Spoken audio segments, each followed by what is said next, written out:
Detroit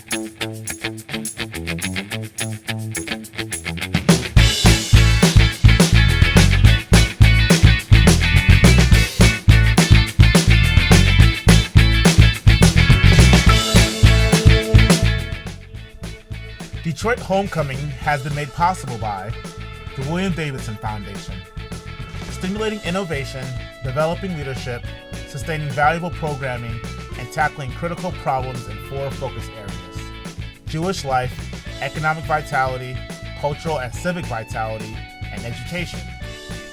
And by the Ford Foundation. We believe in the inherent dignity of all people and are guided by a vision of social justice, a world in which all individuals, communities, and peoples work toward the protection and full expression of their human rights. So, with the discussion about film credits, because there isn't any reason why the works that we're going to talk about this morning can't eventually be translated to streaming or film. So, first I'd like to welcome to the stage playwright Dominique Morriseau. Please welcome.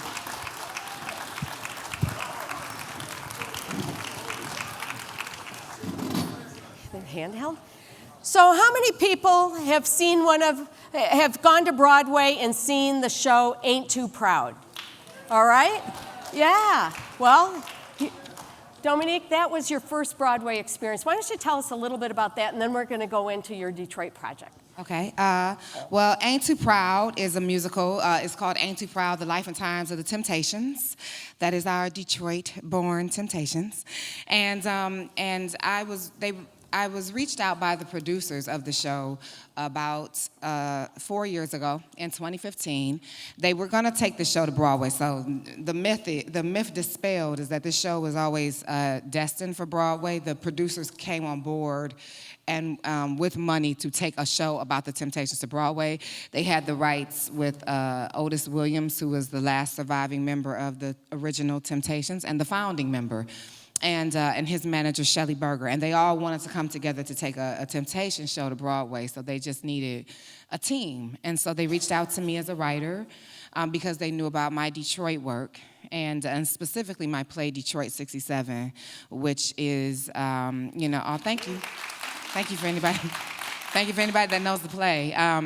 But it was a Kennedy Prize award-winning play by the Kennedy family, and one of the more substantial awards for playwright and for theater. And so they had read that play, and the play, funny enough, you opened the first page of the play, and the character, she's in her basement, in a Detroit basement, listening to Ain't Too Proud to Beg by the Temptations. So they thought it was fate. And I let them think that, and that's how we got to the thing. Well, I got to see the show this summer, and I loved it. And one of the things that I really noticed about it was not only was it a great show, and everybody was so jazzed in the audience, but I've gone to a lot of Broadway shows, and it was the most diverse audience. And you brought people to their feet, obviously because of the music, but the play, the story itself, I felt like I was in church. I mean, these women behind me were like talking to the television behind, they were so engaged in the story. But the audience was so different. Have you found that to be true? Yes, absolutely, and it's conscious. I should say that. At least it's conscious on my part, and it's conscious on behalf of the creation of the show, because we wanted it. I didn't want to code switch for Broadway. I didn't want to take a Detroit show and make it sound like it's not Detroit. So I thought, no, they're gonna speak like, it's gonna feel like the '60s, and it's gonna feel like the '60s when they're not on stage, not when they were. And so it's got to feel like they are who they are when the cameras are off and who they are when the cameras are on. And that's actually part of the story, like what it took for them to have to cross over to become mainstream, and what they personally feel like they held on to and what they felt like they lost in that journey. And then there's it comes with it. So it's a show, I think, for a Broadway musical level that has all the entertainment and the fun and the joy of being, of hearing and dancing and singing along to that music. It also has the costs creating that art in times of social change. Well, now let's talk a little bit about your Detroit project, because it's a cycle of 3 plays, and I know that Paradise Blue, I saw the poster, so the locals in the audience, if you have not seen one of Dominique's plays before, you have the chance, because Detroit Public Theater is producing Paradise Blue right next door here. That's right. I think it starts September 25th and runs through November. So, that's right, it starts next week. So Detroit is obviously an inspiration for the cycle. So why don't you talk a little bit about each of the 3, and how you came to decide to do 3? I was reading August Wilson's plays. I started reading Pearl Clegg, who is a Detroit girl. Her father is Reverend Albert Clegg, the activist who started the Shrine of the Black Madonna. And Pearl Clegg is his daughter. She's a very famous, known writer, and she's one of my favorite writers. And I was reading several of her plays, and I thought, wow, I love the way that reading her work back to back is teaching me something about her voice. So then I wanted to do it again for August Wilson. I was like, I'm gonna read somebody else's, he has 10 plays. I'm gonna read all 10. I think I got to like 7. And then before I got distracted. But what he was doing for the people of Pittsburgh is his whole 10-play cycle is set in Pittsburgh, where he's from. And I thought, oh, that's really cool. I like the way he's capturing the people of Pittsburgh. Like, they must feel so loved and immortalized in this man's work. I want to do that for Detroit. And so then I thought about, 3 is my favorite number, so not 10. So I thought I would do 3. And I had 3 particular eras in mind that I wanted to cover, which was 1949, which is where Paradise Blue, that's at Detroit Public Theater, is set in Paradise Valley, and is looking at the gentrification of Paradise Valley and the jazz musicians that became the backbone of the music scene before Motown. And then 1967, Detroit 67, about the year of the rebellion, as many Detroiters will call it. And then 2008 was my play Skeleton Crew. It's set in 2008 at the onset of the foreclosure housing crisis here. And it takes place in a closing, the last exporting auto factory. And I think it's really interesting that you're capturing, although they're set in Detroit, the themes go well beyond. Yeah. I think Detroit has always been like a metaphor for all of America, and they're looking to see what's happening to Detroit. But I'll say that my impetus to start the cycle, and this is something that people don't know about the origin of the cycle, but it is a short story. I went to the University of Michigan with my husband, who's in the audience, and he was a communications major.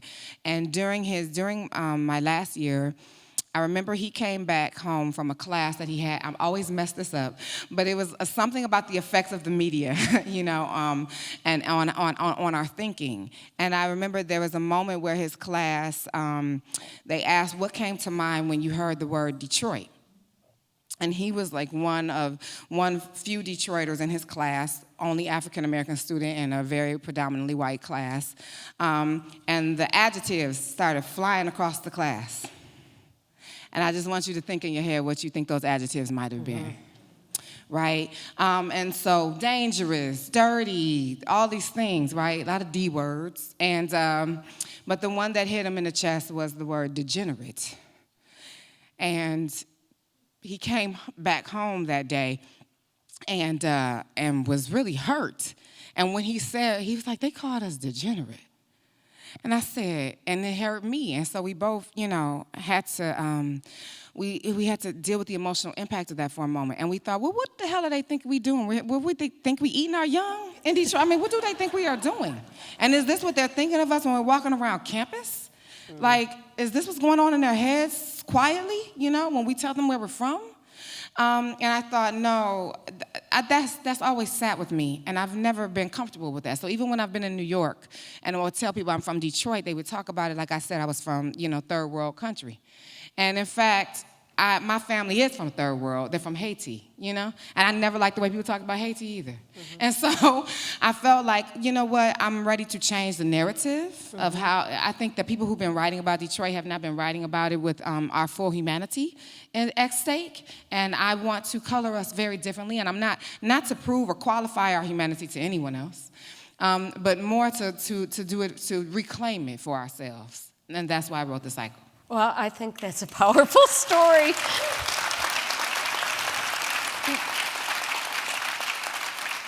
in our pre-homecoming conversation, you actually told me my mission in my work is humanizing Detroit. So you just told the story behind that quote. I want to just mention one other play. It's not in your Detroit cycle, but I think it's part of the narrative as well. Pipeline. Tell us a little bit about that. You know, funny enough, my play Pipeline, I spent a lot of years, I taught in Highland Park for a year with my mother who taught there for 40 years at Henry Ford Academy and many other schools in Highland Park. But I taught at Henry Ford Academy, and when I went to New York, I taught in like every public school in New York, from the Bronx, Brooklyn. I was talking to the education panelists in the back, and I've taught in, you know, all 5 boroughs of New York, and education's become really important to me. And so Pipeline was about, I was reading Michelle Alexander's book about the new Jim Crow, where she's talking about mass incarceration. But to me, part of that mass incarceration has to do with the school to prison pipeline. And so I wanted to tell a story of what I feel. It was inspired by several things that actually happened in Detroit, even though the play is not set in any specific place. And I wanted to look at the school to prison pipeline in relationship to how we're looking at public schools, and private schools. I went to Bates Academy, which was, you know, a magnet school. I went to Cass Tech. These are all schools you had to, hey, CT. These are all schools that you had to test to get into, you know? And I will never forget the feeling that I had from the other kids on my block that did not go to my school. You know, they went to the neighborhood school, and the silent divider that was between us because of that, you know, and I think that it said a lot when I think back to the bullying that happened on my block, when I think back to the attitude that my fellow blockmates had psychologically about me. It had a lot to do with that, I really do believe, of just the separation of our education. And so for me, I really do want to look at how we reinvest back into public education, how we're looking at when people blame, as a teacher and a daughter of a teacher, when people blame teachers for what's happening wrong with education in the country, I know those people were never teachers, and I know that they've never been in classrooms. But I also know that if the teachers are failing the kids, then who's failing the teachers? And that's what I wanted to look at in the play. Thank you. Yeah, thank you. We're going to talk a little bit more about education, but we're going to bring our next author up, Brigette Davis, whose book, I love this book, The World According to Fanny Davis. I have told Brigette that I thought, this has got to be one of the most popular book club books ever, because it's a story about a mother-daughter relationship, but it's so much more. Brigette, why don't you tell us a little bit about the plot line of your book? Thank you. This book is called The World According to Fanny Davis, and it is a memoir. I like to tell people it's a memoir that I wrote about my life with my mother. And the thing that distinguished her is that for over 30 years, my mother ran what we call the numbers. She ran the numbers. And that was an underground lottery system that existed long before the state of Michigan took it over. And what people didn't know is that this was part of a whole underground economy that fueled communities. It totally fueled Black communities. And my mother really was at the heart of this. I didn't learn until I was researching the book, and I was contacted by a scholar who was getting a dissertation at Wayne State University. She said, I'm studying the numbers in Detroit, and I want to interview you. I said, okay. She said, about your mother, because you know, she was the only woman in Detroit operating at that level at that time, the 50s and 60s and 70s. And I was like, what? I knew my mother was not like any of my friends' moms. But I had no idea. I had no idea that she was that distinctive. So it really helped me to understand more than ever that I had to get over my resistance about revealing this big family secret and tell the story. So I can just imagine. I mean, you paint the portrait. Your kitchen table was probably one of the busiest tables in the city of Detroit. Yeah. Because she was constantly on the phone and doing the payouts, being in her own bank, which was Exactly. kind of amazing. She was an entrepreneur. absolutely, Yeah. fully. Where do you think that came from in her life and her family? She was tenacious. She was proud. She created this middle-class life for you and your Right. family. Where did that come from? Well, her baby sister, my Aunt Florence, always said, you know, Fanny was just lit from within. And I think that's a great way to describe her. But I would say that she was distinctive and typical in that she was typical in that, like many African American mothers, she decided, I'm going to make a way out of no way. I'm going to make this life better for my children. When she found herself having migrated north from Nashville with 3 small children and my father who was sick, he was ailing, and she thought, well, what am I going to do? Because I am actually now in a position I've never been in. I'm in poverty. They were living on a street called Delaware, and as my Uncle John said, they were catching hell. And it was stunning because my mother was not living like that in Nashville. She had a support system. And so she decided the risky thing to do was to take a low-level job for many hours for very little pay and leave her children to raise themselves. She just said, I can't do that. Not that she was below the work, that she was above doing that work. She just thought that is the riskiest thing in the world. So you know what's not as risky? I'm going to get in the numbers business. And that was really the thing that prompted her to do it, you know. I also would say that my mom came from a family in which she saw her father be a businessman. This is a man who actually was born in 1886. My mom's grandfather was born into slavery in Nashville, so they had very deep roots there. And then her father was a man who had a plastering business. So she saw, as growing up in the early 30s and the late 30s, she saw a man who was self-employed. And I'm convinced that that really influenced her belief that she could get to this great city, Detroit City, the place to be, which wasn't quite the place to be for them when they arrived. But she got here and she thought, I understand how to make a business work. I've seen it. And so I'm going to do it. Now, the truth is, still, it was so brave. I mean, I look back, I couldn't have done that. I mean, the risk involved with that was incredible. And as I worked on the book, this strange thing happened. I didn't think I could admire my mother any more than I already did. And then I learned really the details of what she was up against. And that just made my heart go out to her, and it made my pride swell.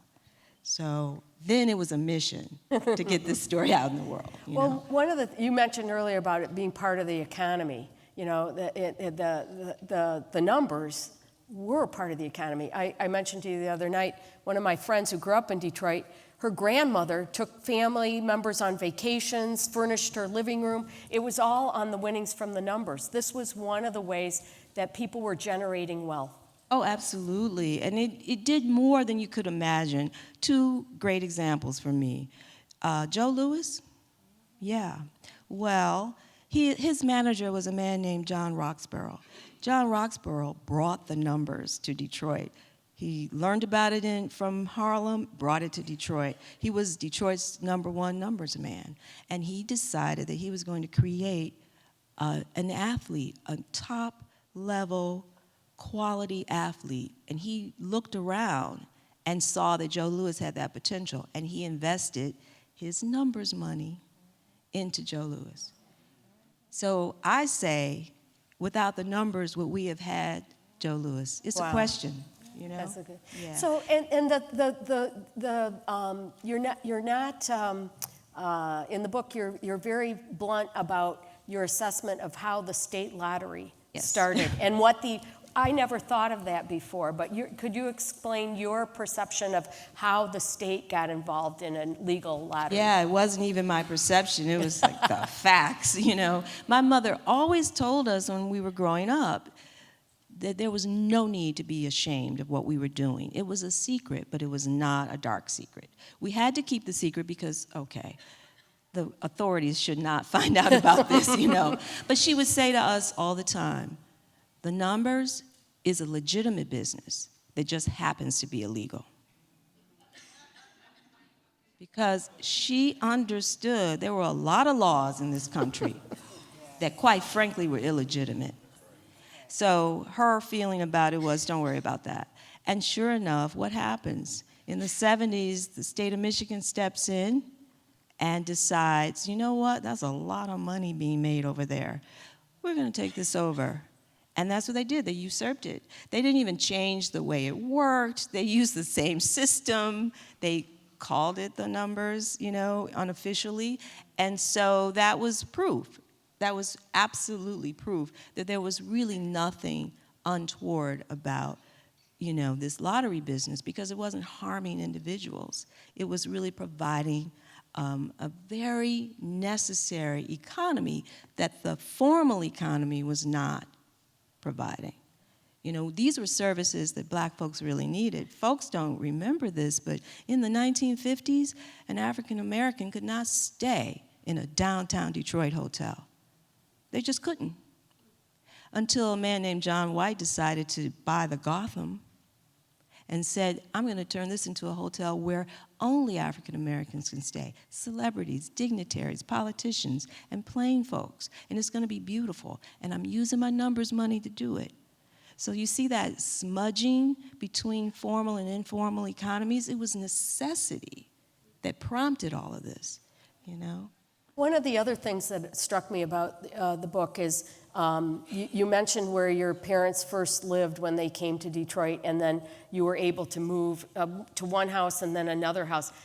The importance of the home ownership, if you can talk a little bit about that. Yeah, I devote a whole chapter to our home on Broad Street because we thought of it as this mythical place. We actually called it Broad Street. People didn't say, our family members, my siblings and I didn't say, let's go home. We would say, let's go to Broad Street. Because it meant so much. It was a symbol of my mother's success and literally taking me when I was barely a year old in her arms and crossing that threshold into that house. She crossed us into the middle class.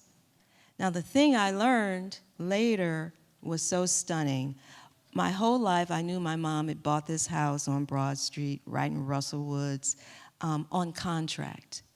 And I thought, well, she definitely doesn't have a job that provides weekly paychecks. So she just had to buy this house so that it was a deal between her and the seller, Mr. Prince. And I was decades out of Detroit, a grown woman writing this book when I learned the truth, that my mother, like millions of other blacks, could not get a mortgage. That the FHA had decided, thanks to those red lines drawn around certain communities, that if an African-American family lived in that community, it was high risk. Or if they wanted to buy a home in that community, that made it high risk, so they were not going to insure the loan. So banks could say, can't loan to you. The most basic symbol of your American dream is to own your own home. And they had the money. They were working hard in those factories. They had the money to buy those homes, and they weren't allowed to buy them legally. So one of the beautiful things is that my mother didn't get swindled out of her home, because those sellers, if you missed a payment, they could take your home back. So fortunately, she was lucky. And she got to keep the home, and we got to have that sort of real foundation that allowed all of us to go on and do, you know, just be able to dream and imagine what we could do with our lives, because our home lives were, you know, solid. It means so much, you know, so. Well, I want to make sure that people know that if you have not read Bridgette's book, it is available here, and I bet you would probably sign a few copies. I would love to too. sign copies. Source Okay. booksellers, Okay. right? Yes. Yeah, yes. that's great, yeah. So we're going to welcome to the stage our third author, and then we're going to, after we have a chance to speak with Deborah Royce, we're going to have a three-way conversation. Welcome, Deborah. Welcome home. Thank you. Thank you. Good to be here. Thank you, everyone. So, Deborah, your story is a little different. You have written a novel, and it is set partly in Detroit and partly in Greenwich, Connecticut, and New York. Tell us a little bit about, give us a quick plot summary of your novel. Okay. Finding Mrs. Ford. Yes, Finding Mrs. Ford. So in August of 2014, the FBI shows up at the home, beautiful, very grand seaside house of a woman in Watch Hill, Rhode Island, which is a summer community on the Atlantic Ocean. Not quite as fancy as Newport, and they are there to ask her about an Iraqi Chaldean man who I will assure you nobody outside of Detroit is even familiar with. And Susan Ford lies, and it's not much of a spoiler to say she's lying. She says she does not know him. And they say, well, that's kind of interesting because we just picked him up in a car getting off a plane from Baghdad to Boston, and he was on his way to your house. So then you cut back to 1979, suburban Detroit, and I set it in the town I grew up in, which is Warren, which is a very working class northern suburb that was built after the war out of farm fields where all of the houses are not just similar, they are the same. Every house is the same. And Susan is a college student growing up there. It's the summer before her senior year. She takes a nice, respectable summer job at Winkleman's and meets, yes, Winkleman's, yep. And she meets this girl, Annie Nelson, who is dazzling. She is beautiful, tall, long, dark hair, just one of those intoxicating girls who holds a huge sway over everyone, Susan included. And about a month into their lives together at Winkleman's, Annie comes up with her big idea that they quit their nice, respectable summer jobs at this cute little store, and they go work as cocktail waitresses at a fairly questionable discotheque. Sketchy, I would say. So Susan does that. She knows it is a very poor life choice, but she does it. And this discotheque is run by 3 Italian-American brothers and heavily frequented by Chaldean men, Iraqi Chaldean men. So that's the setup of the book. What happened in this disco in the summer of 1979? Why would Mr. Sami Fakhouri come looking for her 35 years later? And why on earth would she lie about it? When I first got the book, I thought, before I started reading it, I thought there had to be a connection to the Ford family. Why did you pick Ford? Because I was really surprised that it is not about any member of the Ford family. Well, so it personally tickled me. So my name is Deborah Goodrich Royce. I am not related to Goodrich Tires. I am not related to Rolls-Royce. So it just amused me as I was writing. Yeah, her name is Susan Bentley Ford, and I just... It was fun for me, and then when I finally got to the title became Finding Mrs. Ford, which I like the alliterative quality of the 2 F's. So people ask me, if they're from Detroit, they want to know, what does this have to do with the Ford family? Other people want to know if it's about Gerald Ford's daughter. I guess he has a daughter named Susan. So it's turned into a whole little side conversation. So tell us a little bit about your path. You grew up in Warren, went off to college, but then became an actress. Indeed, I did. So Dominique and I were speaking about this. So I went to a very small women's college in Ohio where I was a French and Italian major, but because the school was so small, I was a dance minor, and I just was able to act in the theater productions because they needed people. So the summer before my senior year, I was cast in a movie. A film literally came to Cleveland called Those Lips, Those Eyes, which sounds a little off color, but it wasn't. It was about summer stock theater 100 years ago, and it starred Frank Langella and Tom Hulse. And Those Lips, Those Eyes was a little bit of a lyric. So I was a dancer, a background dancer, and I got to wear a Bob Mackie dress. Now, you're all thinking, if you're old enough, that one of those Cher dresses, that was not my Bob Mackie dress. It was like a little kind of Dutch girl thing. And the choreographer was very friendly. He told me he was the choreographer for the Good Speed Opera House in East Haddam, Connecticut. And he said, you really should come to New York and audition for me. Well, screen turns around. I did go to New York. I did audition for him. I was not cast. I spent about a year dancing. I wasn't good enough. I thought I will give acting a try before I figure out what I really need to do with my life. And within a year, I was cast as Erica Kane's sister on All My Children. Yeah. She had this dastardly sister called Silver. That was me. But I also know that you then, you were on the soap opera, but then you also were doing some script work for Miramax? Right, so I acted seriously for about 10 years and had some good fortune. And then my first husband and I moved to Paris, where he had grown up. And that was kind of the death knell of acting for me. And I was hired as a reader for a French film studio. All film studios use readers. It's sort of the first line of entry for any written material, whether it's a book or a screenplay. And because I was a native English speaker, this was Canal Plus, still a big studio. They were looking to put money into English language films, so I was hired. It's you make about $60 a pop to do this, but my children were very small, and it was a pretty terrific job.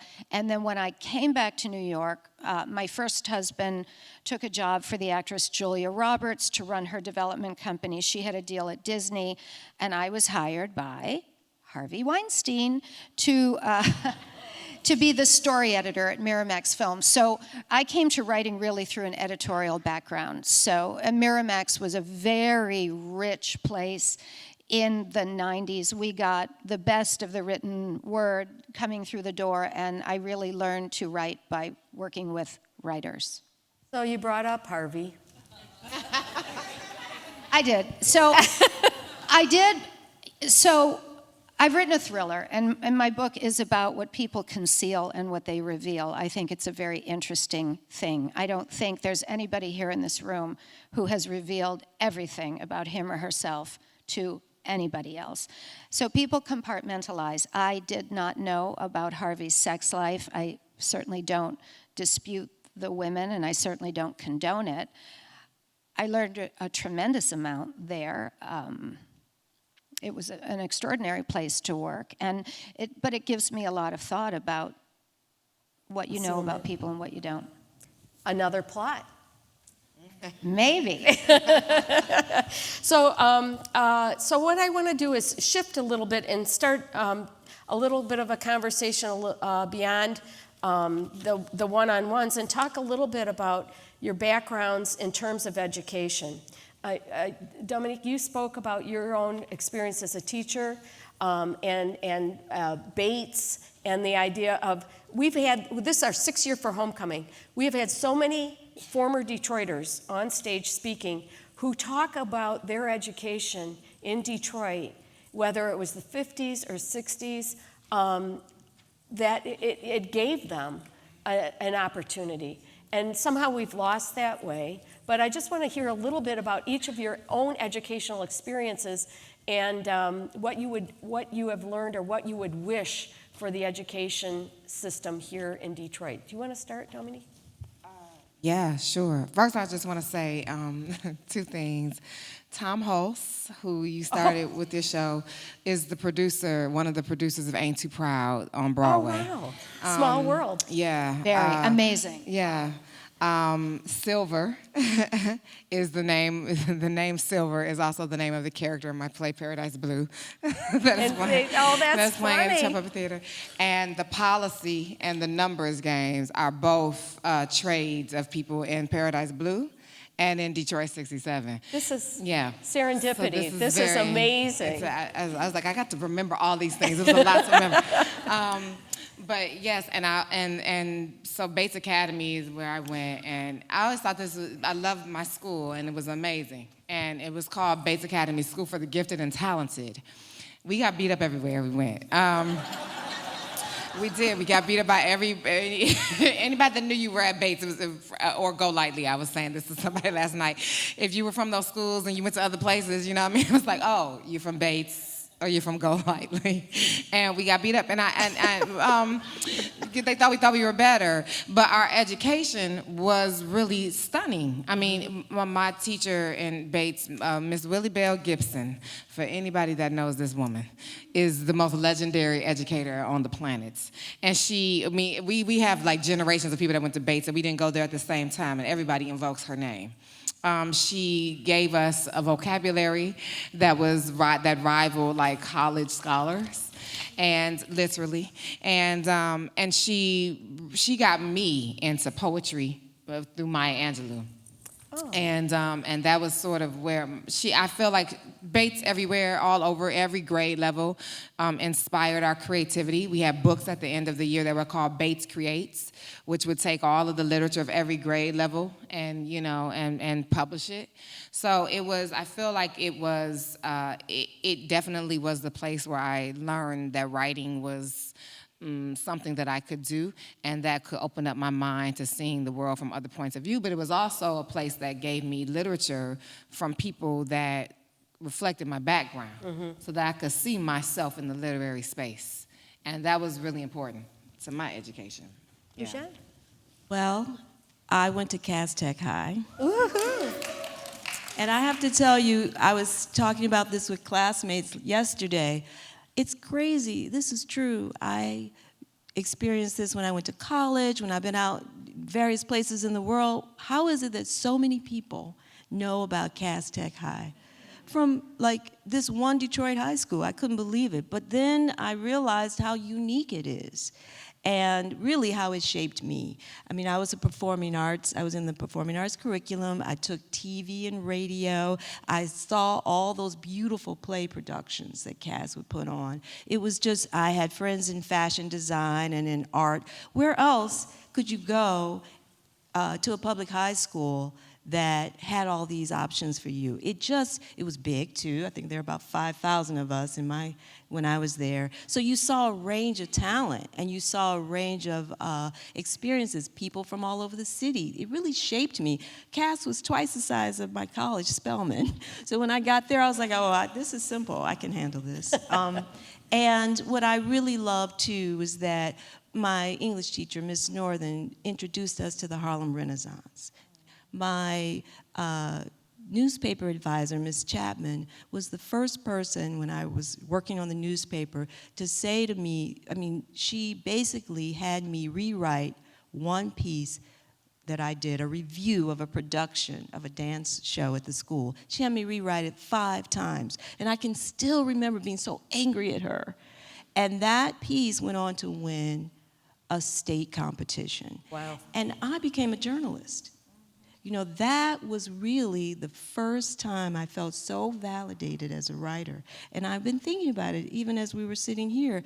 I'd like to say it happened in college because I was on the school newspaper staff. I was the editor there. No, it didn't. It happened to Cass Tech. One little parenthetical I want to insert is, I think 2 years ago, Tracy Reese spoke. And she's a Cass Tech grad. She came to homecoming, she spoke. She now has, as a result of coming and experiencing, she's living here part-time. She's working with Cass Tech students, and she has a design studio here for fashion. Because she also said she got her start at Cass and with the fashion and design. So, Deborah, I don't know, Warren was a little different, but if you want... So I went to an enormous public high school in Warren. My graduating class was 800 people, but I would say it was still the heyday of public education around here. And we had something called the Drama Workshop, which I was involved with, and we put on plays and we traveled to elementary schools, and that was really seminal for me. And also because when I was in high school, I was going to a local community college at night to learn Italian. So French was my second language, Italian was my third. And for me, the written word, sentence structure, just writing, foreign language played a huge component in my understanding of English. That's great. Now, I should go ahead. say, just to shout out Marilyn McCormick, who was the drama teacher at Cass Yes. Tech.